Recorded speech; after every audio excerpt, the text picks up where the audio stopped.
Magandang araw sa inyong lahat. Welcome back na naman sa channel na ito. May ibabahagi na naman ako sa inyong ngayon na ritual. Ito ay simpleng gabay at simpleng pamamaraan. At kung bago sa channel ko, ayaw niyo pong kalimutang mag-subscribe at pindutin ang notification bell para palagi kayong updated sa mga bago kong videos. Gusto mo ba na siya ay magagayuma at mas lalong mababaliw sa sobrang pagmamahal niya sa'yo?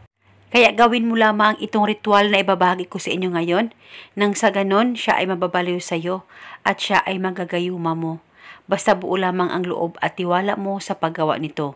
Ito'y napaka-epektibong ritual, basta 100% kayong naniniwala sa mga ganitong pamamaraan.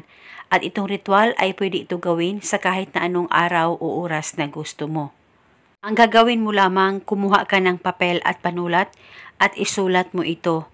Pangalan at apelido, ikaw ay mababaliw sa sobrang pagmamahal mo sa akin at ikaw ay maging akin lamang. Isulat mo lamang ito ng 3 beses, pangalan at apelido at ang hiling. At pagkatapos, kumuha ka lamang ng 3 butil na bawang.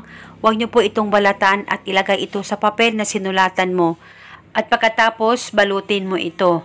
At nang mabalot mo na, hawakan mo muna saglit. Ipikit ang mga mata mo, mag-focus at mag-concentrate ka. At banggitin mo lamang ang nakasulat sa papel ng 3 beses, pangalan at apelido at ang hiling. At pagkatapos, pwede mo itong ilagay sa maliit na plastic at saka dalhin mo itong ritual na ginagawa mo. Pwede mo ito ilagay sa bag mo, pwede kaya ilagay ito sa damitan mo. At hindi na po ito kailangan pang bulungan mo araw-araw. Basta itago ito hanggang kailan mo gusto.